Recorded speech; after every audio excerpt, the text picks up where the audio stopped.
Visión espiritual por Austin Sparks, del año 1942 al año 1944. Capítulo 1. El hombre de ojos abiertos. Números 22:31. Entonces Jehová abrió los ojos de Balaam, y vio al ángel de Jehová, que estaba en el camino. Números 24, 3b y 4b. Dijo Balaam, hijo de Beor, y dijo el hombre de ojos abiertos, caído, pero abiertos sus ojos.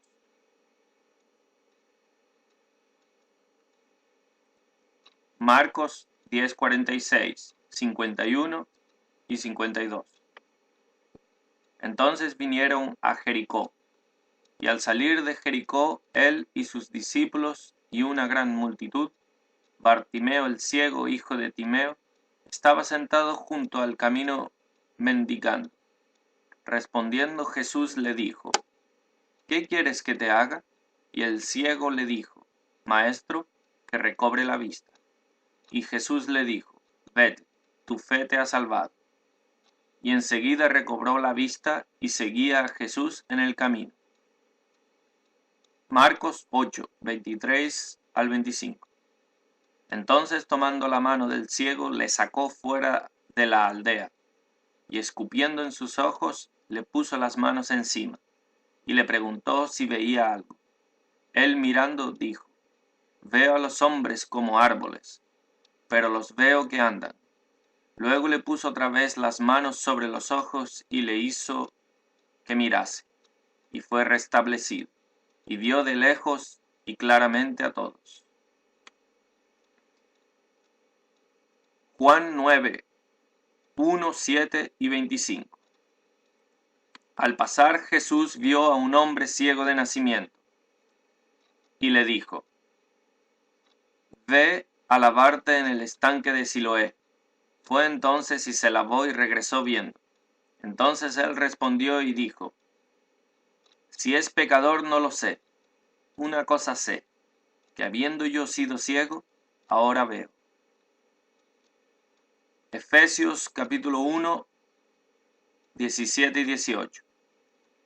Para que el Dios de nuestro Señor Jesucristo, el Padre de gloria, os dé espíritu de sabiduría y de revelación en el conocimiento de Él, alumbrando los ojos de vuestro entendimiento, para que sepáis cuál es la esperanza a que Él os ha llamado, y cuáles las riquezas de la gloria de su herencia en los santos.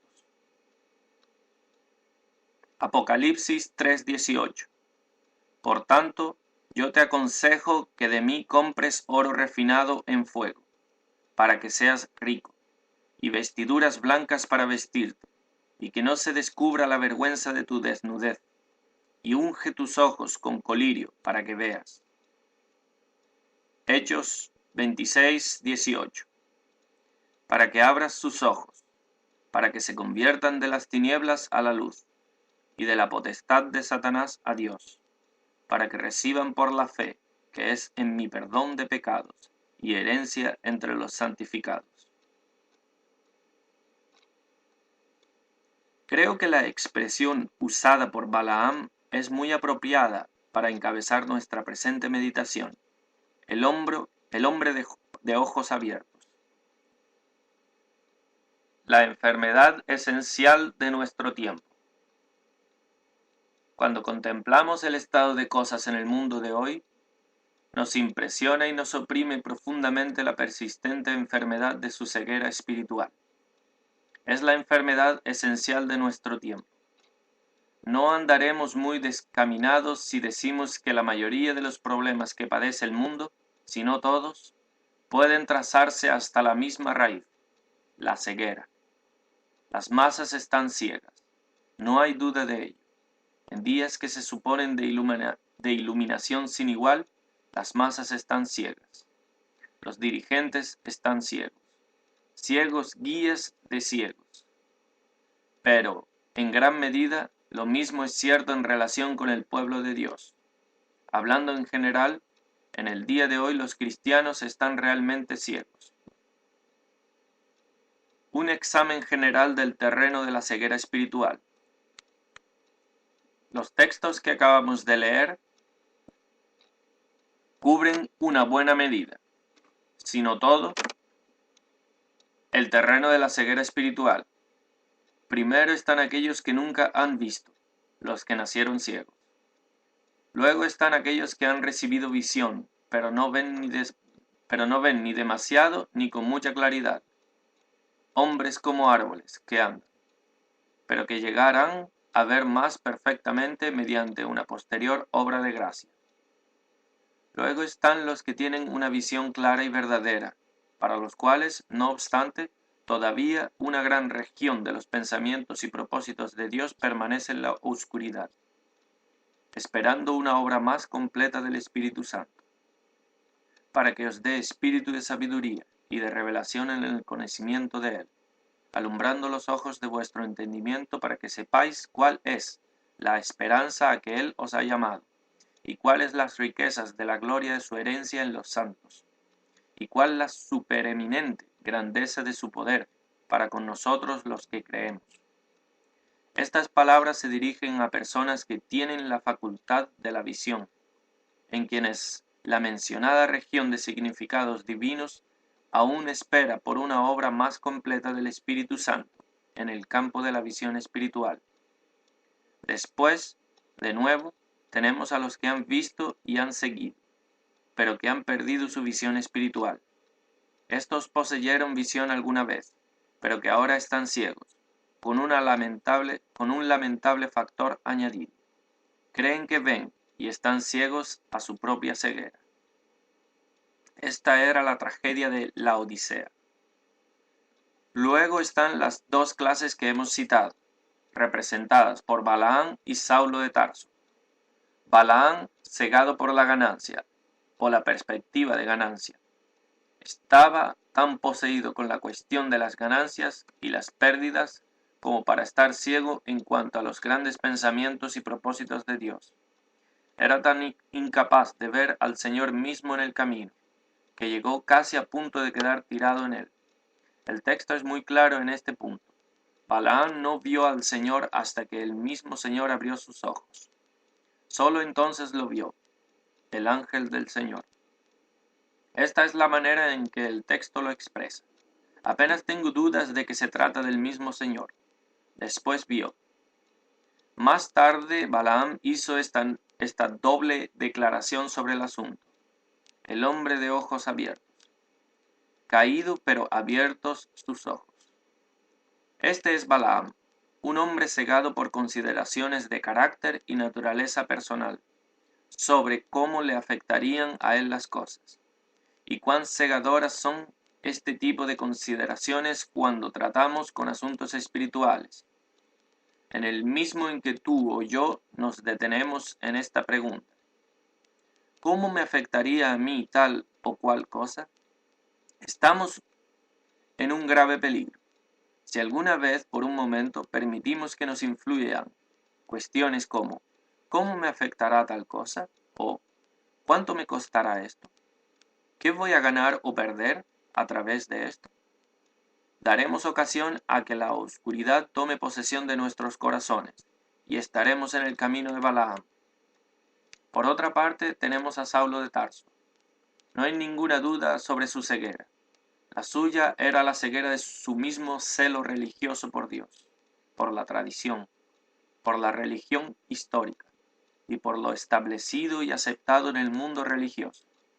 Era un celo ciego, acerca del cual tuvo que decir más adelante: yo ciertamente había creído mi deber hacer muchas cosas contra el nombre de Jesús de Nazaret. Hechos 26:9. Había creído mi deber. Qué tremendo giro tuvo lugar cuando descubrió que lo que había creído y considerado apasionadamente como su deber para agradar a Dios y satisfacer su propia conciencia era completa y diametralmente opuesto a Dios y el camino correcto de la verdad. ¡Qué ceguera! Ciertamente Saulo está ahí como una permanente advertencia para todos nosotros de que tener celo por algo no prueba necesariamente que ese algo sea correcto, ni que estamos en el buen camino. Nuestro celo puede ser algo que en sí mismo nos ciega, y nuestra devoción a la tradición puede ser nuestra ceguera. Creo que los ojos ocupan un lugar muy importante en la vida de Pablo. Cuando sus ojos fueron abiertos espiritualmente, sus ojos naturales fueron cegados. Y podemos usar esto como una metáfora. En las cosas de Dios, el uso excesivo de los ojos naturales puede ser una indicación de cuán ciegos estamos. Y puede ser que, cuando estos ojos naturales se cierren para lo religioso, entonces, y solo entonces, veamos algo. Aquello que estorba en mucha gente la capacidad de ver realmente es el ver demasiado, pero en una dirección equivocada. Ven solo con los sentidos naturales, las facultades naturales de la razón, el intelecto y la educación, y todo esto es un obstáculo. El ejemplo de Pablo nos dice que, a veces, para ver realmente es necesario que seamos cegados. Es evidente que esta experiencia dejó su marca en él del mismo modo que el dedo del Señor la dejó sobre Jacob por el resto de sus días.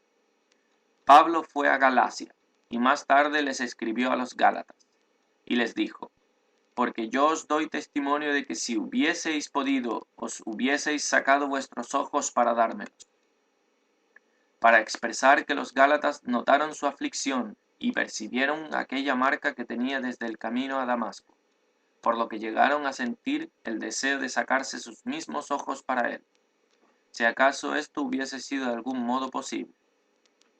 Pero es maravilloso notar que la comisión recibida cuando fue cegado físicamente en el camino a Damasco estaba enteramente relacionada con los ojos. Él estaba ciego, y le llevaron de la mano hasta Damasco. Pero el Señor le había dicho en aquella hora: a quienes ahora te envío para que abras sus ojos, para que se conviertan de las tinieblas a la luz, y de la potestad de Satanás a Dios. Estos pasajes tienen un mensaje para nosotros, aunque cubren el terreno de la vista espiritual de un modo todavía muy general. Existen, por supuesto, bastantes detalles más específicos, pero por ahora no nos proponemos buscarlos. Vamos a seguir con esta consideración general. La visión espiritual es siempre un milagro. Cuando hayamos cubierto todo el terreno de manera general, regresaremos para notar un rasgo particular y peculiar en cada caso, que la visión espiritual es siempre un milagro. Este hecho trae consigo el pleno significado de la venida del Hijo de Dios a este mundo. La misma justificación para la venida del Señor Jesucristo a este mundo se encuentra en lo que la palabra de Dios da por sentado. Porque es un hecho establecido por Dios mismo el que el hombre nace ahora ciego. Yo, la luz, he venido al mundo. Juan 12:46. Yo soy la luz del mundo. Juan 9:5. Como bien sabemos, esta declaración es hecha en la sección del Evangelio de Juan donde el Señor Jesucristo está tratando con el tema de la ceguera. Mientras estoy en el mundo, luz soy del mundo. Y esto queda ilustrado cuando trata con el ciego de nacimiento. De modo que la visión espiritual es siempre un milagro del cielo. Esto significa que aquel que en verdad ve espiritualmente ha experimentado un milagro justo en el fundamento de su vida. Toda su vida espiritual brota de un milagro, el milagro de habérsele impartido vida a ojos que nunca han visto. Es justamente aquí donde comienza la vida espiritual, viendo. Y cualquiera que predica ha de tener registrado este milagro en su historia personal. El predicador mismo depende por completo de que este mismo milagro se produzca también en todo aquel que lo escucha. Es aquí donde llega a estar tan indefenso y donde también se llega a ser tan necio. Quizás sea aquí donde, en cierto sentido, encontramos la locura de la predicación. Un hombre puede haber visto y puede predicar lo que ha visto. mientras ninguno de quienes lo escuchan ha visto o está viendo. De modo que está diciendo a los ciegos, ved, y nos ven. Está dependiendo por completo de que el Espíritu de Dios venga y lleve a cabo un milagro en ese momento y lugar. A no ser que este milagro se lleve a cabo, su predicación será vana en cuanto al efecto deseado. No sé lo que dices cuando llegas a una reunión e inclinas tu cabeza en oración, pero déjame hacerte una sugerencia. Puede ser que el que vaya a dar la predicación o la enseñanza haya recibido su mensaje como fruto del milagro de la iluminación, y aún así puede ser que tú te lo pierdas todo. La sugerencia es que siempre, en todo momento, le pidas al Espíritu Santo que obre en ti este milagro nuevamente, en esa hora precisa, para que puedas ver. Pero vayamos más allá. Cada medida de nueva visión es una obra del cielo. No es algo que se completa de una vez por todas. Para nosotros es posible seguir viendo más y más plenamente, pero con cada nuevo fragmento de verdad. Esta obra que no está en nuestro poder de realización debe ser hecha de nuevo. La vida espiritual no es un milagro solamente en su comienzo, en el sentido en que estamos hablando. Es un continuo milagro hasta el final. Esto es lo que surge de los pasajes que hemos leído. Puede que un hombre haya recibido un toque y aunque antes estaba ciego, ahora ve. Sin embargo, al principio solo ve un poco, tanto en profundidad como en alcance, y lo hace de manera imperfecta. Existe todavía una cierta medida de distorsión en su visión. Se requiere otro toque del cielo para que pueda verlo todo correctamente, perfectamente. Pero incluso entonces no se acaba el proceso, porque aquellos que están viendo las cosas correctamente, perfectamente, tienen todavía posibilidades en Dios para ver, dentro de esa medida, alcances todavía mayores. Sin embargo, sigue siendo necesario el espíritu de sabiduría y revelación para conseguirlo. Todo el recorrido del camino se lleva a cabo desde el cielo. ¿Y quién lo conseguiría de otro modo? Porque no es la permanencia constante de este elemento milagroso lo que da a la verdadera vida espiritual su genuino valor. El efecto de la pérdida de la vista espiritual. Llegamos entonces a esta palabra final. Perder la visión espiritual es perder el carácter sobrenatural de la vida espiritual, y ello conduce al estado de la Odisea. Si deseas llegar al corazón de este asunto, es decir, del estado representado por la Odisea, que no es ni frío ni caliente, ese estado que provoca las palabras del Señor, te vomitaré de mi boca. Si deseas llegar al meollo y decir, ¿por qué sucede esto? ¿Qué es lo que hay detrás de ello? Entonces solo una cosa lo explica, y es simplemente esta. Ella ha perdido su carácter sobrenatural y ha descendido a la tierra. Se trata de algo religioso que ha salido de su esfera celestial. Y después tenemos la alusión correspondiente a los vencedores en la Odisea. Al que venciere le daré que se siente conmigo en mi trono. Habéis descendido un largo trecho hasta la tierra. Habéis perdido vuestro carácter celestial. Sin embargo, en medio de tales condiciones existe todavía para los vencedores un lugar arriba, que expresa el pensamiento del Señor en oposición a esta condición. Perder la visión espiritual es perder el carácter sobrenatural de la vida espiritual. Cuando este carácter ha desaparecido, puedes ser todo lo religioso que quieras, pero el Señor tiene solo una palabra: compra colirio, para que veas. Esta es tu urgente necesidad. La necesidad de este tiempo. Esto nos lleva entonces a la necesidad de este tiempo. La necesidad que, por supuesto, es la necesidad de siempre, de cada hora, de cada día y de cada época. Pero en nuestro tiempo nos volvemos cada vez más conscientes de esta necesidad. En un sentido podemos decir que nunca hubo un tiempo en que se necesitaran más personas que pudieran decir, veo. Esta es la necesidad en este preciso momento. Es una necesidad grande y terrible, y no habrá ninguna esperanza hasta tanto hasta que no se supla esta necesidad. La esperanza pende de este hecho, de que se levanten personas en este mundo, este oscuro, confuso, caótico, trágico y contradictorio mundo. Personas que puedan decir, veo. Si hoy se levantara un hombre que tuviera una posición influyente, que fuera tenido en consideración, un hombre que viera, ¿qué nueva esperanza se levantaría con él?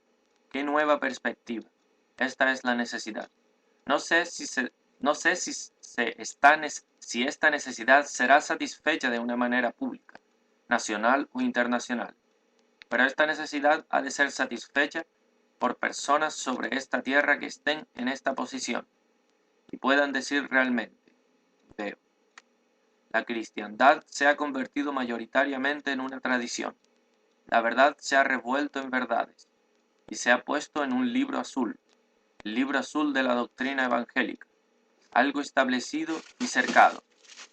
Estas son las doctrinas evangélicas.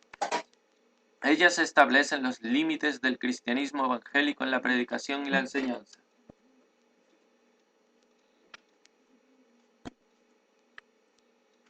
Sí, son presentadas en muchas y variadas maneras. Se sirven con interesantes y atractivas anécdotas y ilustraciones, y con estudiada originalidad y unicidad, de modo que las viejas verdades no sean demasiado obvias. Tienen ciertas posibilidades de hacerse entendibles gracias a los ropajes con que son vestidas.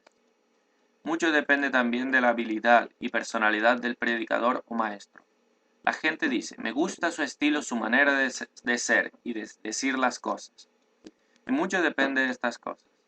Sin embargo, cuando hemos quitado el ropaje, las historias, las anécdotas, las ilustraciones y la personalidad y habilidad del predicador o maestro, cuando todo esto ha desaparecido, tenemos sencillamente las mismas cosas de antes. Algunos de nosotros también venimos y superamos al último predicador en la manera de presentarlas para que estas cosas ganen alguna aceptación, causen alguna impresión. No creo que esto sea criticismo negativo, porque esto es sencillamente la realidad. Que nadie piense que estoy abogando por cambiar o por desechar las antiguas verdades. Pero a lo que quiero llegar es a esto.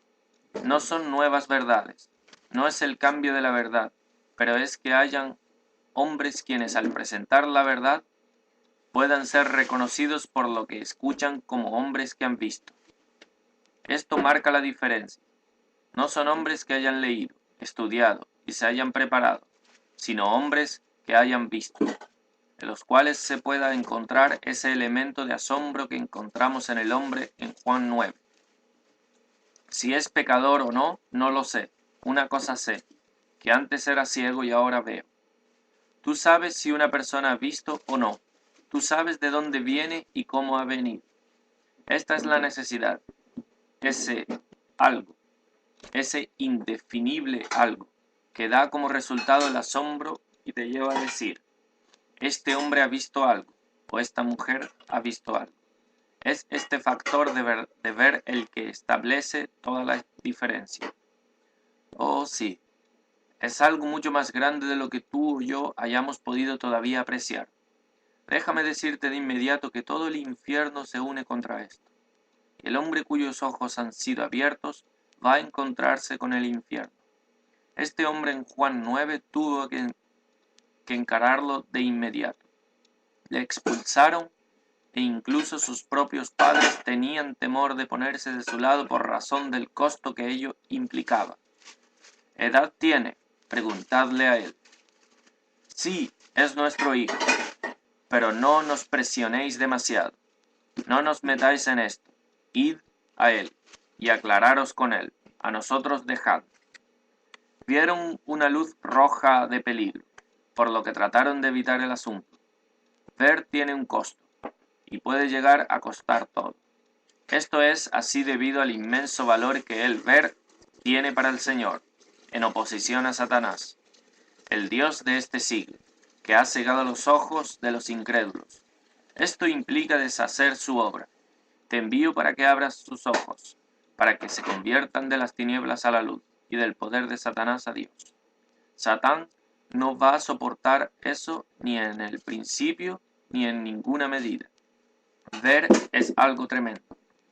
Pero, ¿qué gran necesidad tenemos hoy de hombres y mujeres que puedan afirmarse en la posición en que estaba este hombre y puedan decir: una cosa sé, que habiendo sido ciego ahora veo? Es algo grande estar ahí. No sé cuánto veo, pero una cosa tengo muy clara, y es que veo. Es algo que no había sucedido antes. Con tal experiencia hay un impacto, una certificación. En la palabra de Dios, la vida y la luz van siempre juntas. Si alguien realmente ve, hay vida y hay edificación. Si te está dando algo de segunda mano, estudiado, leído, preparado, no hay más edificación en ello que, quizás, esa edificación temporal de la curiosidad, una fascinación pasajera. Pero no se encuentra esa vida real que hace que la gente viva. De modo que no estoy abogando por cambiar la verdad o para que introduzcamos nuevas verdades, sino para que haya visión espiritual dentro de la verdad. El Señor tiene todavía mucha luz y verdad que impartir desde su palabra. Esto es verdad. Dejadme en este punto aclarar algo que se dice de nosotros. No estamos buscando nueva revelación, ni tampoco decimos, ni sugerimos, ni insinuamos que podemos tener nada aparte de la palabra de Dios. Sin embargo, sí reivindicamos que hay muchísimo en la palabra que nunca hemos visto y que aún podemos ver. Ciertamente, todo el mundo está de acuerdo con esto, y simplemente esto necesitamos ver, y cuanto más vemos de verdad, tanto más desbordados nos sentimos en cuanto al todo. Nos sentimos así porque nos damos cuenta de que estamos en la frontera de aquella tierra donde las distancias son inmensas, la cual se extiende mucho más allá del poder y la experiencia de la breve vida humana. Para terminar, quiero repetir que en cada etapa, desde su inicio hasta su consumación, la vida espiritual lleva consigo este secreto: veo. Justo al principio, cuando nacemos de nuevo, esta debería ser nuestra espontánea expresión, la exclamación de vida. Nuestra vida cristiana ha de empezar ahí, pero a lo largo de todo el camino, hasta la consumación final, debe seguir ocurriendo esto mismo, la constante experiencia de este milagro, de modo que tú y yo nos mantengamos en esta esfera de asombro, este elemento de asombro repitiéndose una y otra vez, como si nunca hubiéramos visto nada de nada. Lo hemos oído expresado del siguiente modo: lo que ha ocurrido ahora, por la gracia de Dios, ha eclipsado todo lo que ha acontecido hasta aquí, y es más grande incluso que mi propia conversión. Hemos oído esta manera de expresar, y no de boca de personas normales. Lo hemos oído de boca de líderes. Hemos llegado a ver en una forma nueva. Ha de ser así. Pero he de decir a la vez que, normalmente, a una nueva entrada del Espíritu de este modo le sigue el eclipse de todo lo que le ha precedido. Parece que el Señor ha de llevarnos a este punto en que nos es necesario clamar. A no ser que el Señor muestre, a no ser que Él revele, a no ser que haga algo nuevo, todo lo que ha sido hasta ahora es como si nada. Todo lo del pasado no me salvará ahora. De modo que nos dirige a un lugar oscuro, un tiempo oscuro. Sentimos que lo que queda en el pasado ha perdido la capacidad que tuvo en su día de hacernos optimistas, triunfantes. Esta es la manera que tiene el Señor de mantenernos avanzando. Si se nos permitiera estar perfectamente satisfechos con lo que hemos conseguido en cualquier etapa, sin sentir la absoluta necesidad de algo que nunca hemos experimentado, ¿avanzaríamos? Por supuesto que no. Para mantenernos en marcha, el Señor ha de producir experiencias en las que nos sea absolutamente necesario verle y conocerle de una manera nueva.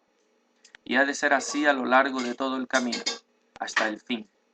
Puede que en el proceso en que el Señor abre nuestros ojos haya una serie de crisis en las que veamos y volvamos a ver una y otra vez hasta que podamos decir como nunca antes: veo.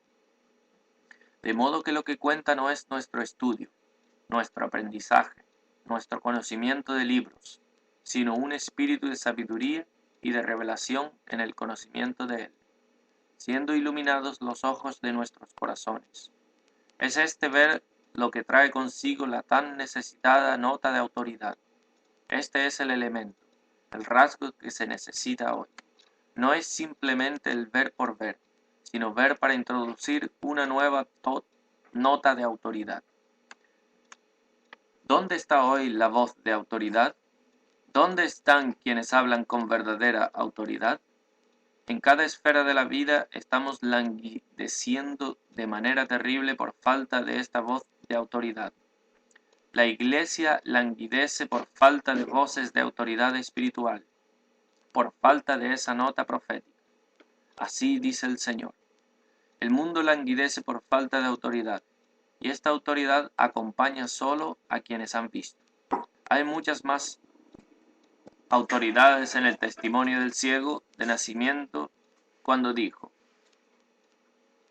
Hay mucha más autoridad en el testimonio del ciego de nacimiento cuando dijo, una cosa sé, que antes era ciego y ahora veo, que la que había en todo Israel con toda su tradición y conocimiento. ¿No será esto mismo lo que había en Jesús que daba tanto peso a sus palabras? Porque les enseñaba como quien tiene autoridad y no como los escribas. Mateo 7:29. Esto es lo que despierta el odio. Los escribas eran la autoridad. Si alguien quería una interpretación de la ley, iban a los escribas. Si querían saber cuál era la posición autorizada respecto a algo, iban a los escribas. Pero él hablaba como quien tiene autoridad y no como los escribas. ¿De dónde emanaba esta autoridad? Simplemente que en todo él podía decir, lo sé. No es lo que he leído, lo que se me ha dicho, lo que he estudiado, sino esto, lo sé, he visto. Que el Señor haga que todos seamos de aquellos que tienen ojos abiertos. Visión espiritual por Austin Sparks, del año 1942 al año 1944. Capítulo 1. El hombre de ojos abiertos. Números 22:31. Entonces Jehová abrió los ojos de Balaam, y vio al ángel de Jehová, que estaba en el camino. Números 24, 3b y 4b. Dijo Balaam, hijo de Beor,